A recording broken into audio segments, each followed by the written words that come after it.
Hello friends, ನಮ್ಮ ಅಡುಗೆ ನಿಮ್ಮ ರುಚಿಗೆ ಸ್ವಾಗತ. ಇವತ್ತು ನಾನು ನಿಮಗೆ ಒಂದು ಸ್ವಾದಿಷ್ಟವಾಗಿರುವಂತಹ ಪೌಷ್ಟಿಕಾಂಶವುಳ್ಳ ಅದ್ಭುತವಾಗಿ ರುಚಿಯುಳ್ಳಂತಹ ಒಂದು ಪಾಯಸದ ರೆಸಿಪಿಯನ್ನು ನಿಮ್ಮ ಜೊತೆ ಶೇರ್ ಮಾಡ್ತಾ ಇದ್ದೀನಿ. ಮಂಡಕ್ಕಿ ಅಥವಾ ಕಡಲೆಪುರಿಯೊಂದಿಗೆ ಗಸಗಸೆ ಸೇರಿಸಿಬಿಟ್ಟು ಮಾಡಿರುವಂತಹ ಒಂದು ಪಾಯಸ ತುಂಬಾ ಚೆನ್ನಾಗಿರುತ್ತೆ. ನೀವು ಮಾಡೋದಕ್ಕೂ ಕೂಡ ತುಂಬ ಸುಲಭವಾಗಿದೆ. ಶಾವಿಗೆ ಪಾಯಸ ಮಾಡಿದಷ್ಟೇ ಈಸಿಯಾಗಿ ನೀವು ಮಾಡ್ಕೊಳ್ಬೋದು. ಬನ್ನಿ ಈಗ ಇದನ್ನು ಮಾಡುವ ವಿಧಾನ ಹೇಗೆ ಅಂತ ನೋಡೋಣ. ನೀವಿನ್ನು ನಮ್ಮ ಚಾನಲ್ಗೆ ಸಬ್ಸ್ಕ್ರೈಬ್ ಆಗಲಿಲ್ಲ ಅಂದರೆ ದಯವಿಟ್ಟು ಸಬ್ಸ್ಕ್ರೈಬ್ ಮಾಡ್ಕೊಳ್ಳಿ, ನೋಟಿಫಿಕೇಶನ್ ಬೆಲ್ ಕೂಡ ಕ್ಲಿಕ್ ಮಾಡ್ಕೊಳ್ಳಿ. ಮೊದಲಿಗೆ ಈ ಪಾಯಸ ಮಾಡೋದಕ್ಕೆ 1 ಕಪ್ನಷ್ಟು ಮಂಡಕ್ಕಿ ಅಥವಾ ಕಡಲೆಪುರಿ ಅಂತ ಹೇಳ್ತೇವೆ, ಇದನ್ನು ನಾನು ತಗೊಂಡಿದ್ದೇನೆ. ಇದನ್ನು ಒಂದು ಪಾತ್ರೆಗೆ ಹಾಕಿಬಿಟ್ಟು ಅದು ಮುಳುಗುವಷ್ಟು ನೀರನ್ನು ಸೇರಿಸ್ಕೊಳ್ಳಿ.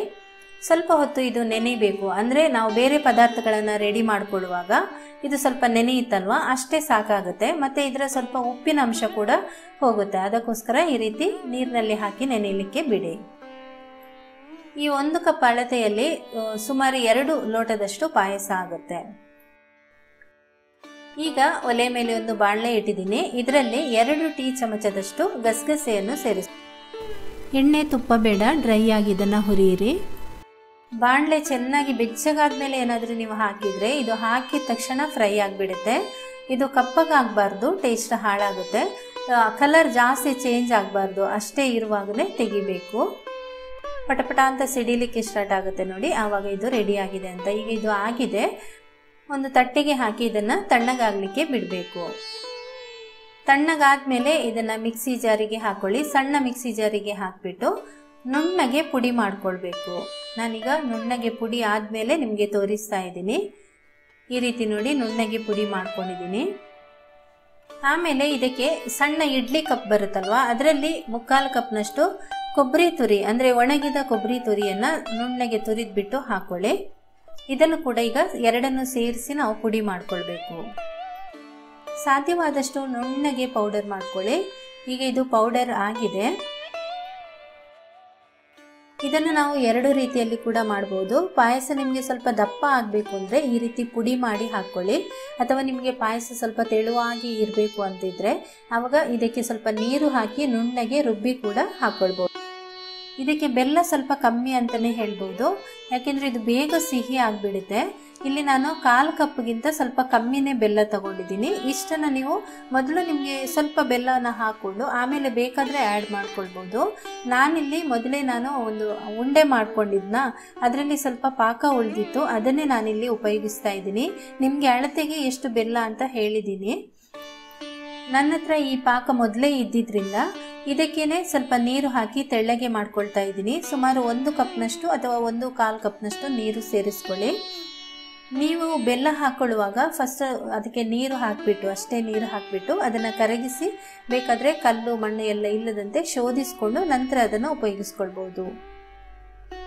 ಅಥವಾ ನೀವು ಬೆಲ್ಲ ಚೆನ್ನಾಗಿದ್ದರೆ ಡೈರೆಕ್ಟ್ ಆಗಿ ಕೂಡ ನೀರಿಗೆ ಹಾಕ್ಕೊಳ್ಬೋದು.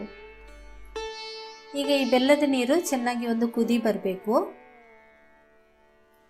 ಇಷ್ಟೆಲ್ಲ ರೆಡಿ ಮಾಡುವಾಗ ಈ ಮಂಡಕ್ಕಿ ಎಲ್ಲ ಚೆನ್ನಾಗಿ ನೆಂದಿರುತ್ತೆ ನೋಡಿ, ಇದನ್ನು ನೀರು ಹಿಂಡಿ ತಗೊಳ್ಬೇಕು.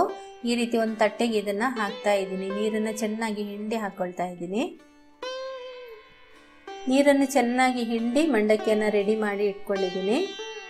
ಬೆಲ್ಲದ ನೀರು ಕೂಡ ಚೆನ್ನಾಗಿ ಕುದೀತಾ ಇದೆ.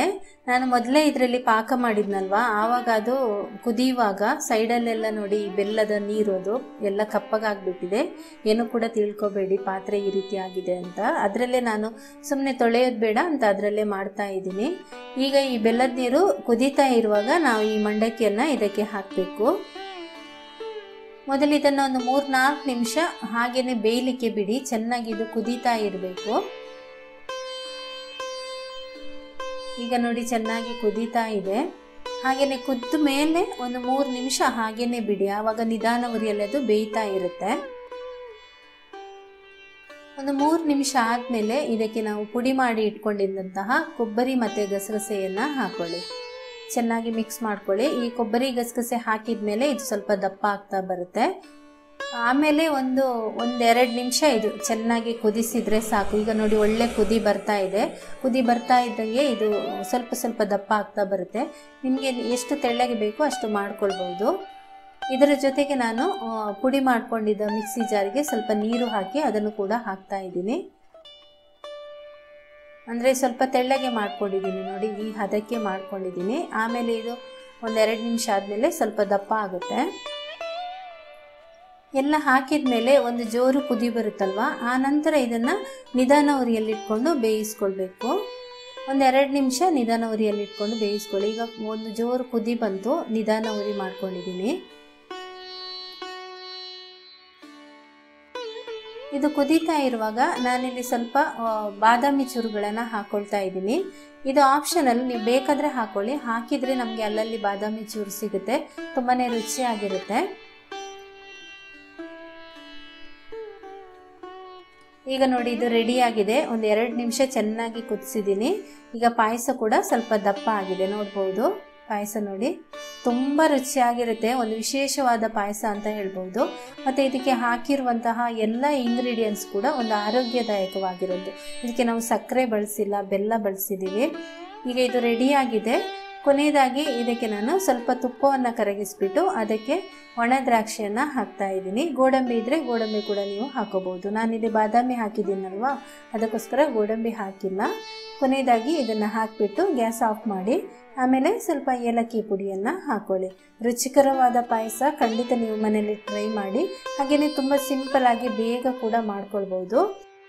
10 ನಿಮಿಷದ ಒಳಗಡೆ ಶಾವಿಗೆ ಪಾಯಸದಷ್ಟೇ ತುಂಬ ಸುಲಭವಾಗಿ ಮಾಡುವಂತಹ ಒಂದು ಪಾಯಸ, ಹಾಗೆಯೇ ಒಂದು ಒಳ್ಳೆ ಪೌಷ್ಟಿಕಾಂಶವಿರುವಂತಹ ಪಾಯಸ. ಮಕ್ಕಳಿಗೆ ಈ ಥರ ನೀವು ಮಾಡಿಕೊಡಿ, ತುಂಬಾ ಇಷ್ಟಪಡ್ತಾರೆ. ಮತ್ತು ಮಕ್ಕಳಿಗೆ ಇದು ಆರೋಗ್ಯಕ್ಕೆ ಕೂಡ ಒಳ್ಳೆಯದು. ಮೊದಲೇ ಹೇಳಿದಂಗೆ ನೀವು ಇದನ್ನು ತೆಳ್ಳಗೆ ಕೂಡ ಮಾಡ್ಕೊಳ್ಬೋದು. ತೆಳ್ಳಗೆ ಮಾಡೋದಾದರೆ ನೀವು ಗಸಗಸೆ ಮತ್ತು ಕೊಬ್ಬರಿ ತುರಿಯನ್ನು ರುಬ್ಬಿ ಹಾಕ್ಕೊಳ್ಬೋದು. ಆವಾಗ ಅದು ಇನ್ನೂ ಕೂಡ ಕ್ವಾಂಟಿಟಿ ಜಾಸ್ತಿ ಆಗುತ್ತೆ. ಓಕೆ ಫ್ರೆಂಡ್ಸ್, ಈ ಒಂದು ರೆಸಿಪಿ ನಿಮಗೆ ಇಷ್ಟ ಆಗಿದ್ರೆ ಒಂದು ಲೈಕ್ ಮಾಡಿ, ನಿಮ್ಮ ಪರಿಚಯದವರಿಗೆ ಶೇರ್ ಮಾಡಿ. ಹಾಗೆಯೇ ನಮ್ಮ ಚಾನಲ್ಗೆ ನೀವಿನ್ನೂ ಸಬ್ಸ್ಕ್ರೈಬ್ ಆಗಲಿಲ್ಲ ಅಂದರೆ ದಯವಿಟ್ಟು ಸಬ್ಸ್ಕ್ರೈಬ್ ಮಾಡ್ಕೊಳ್ಳಿ. Thank you.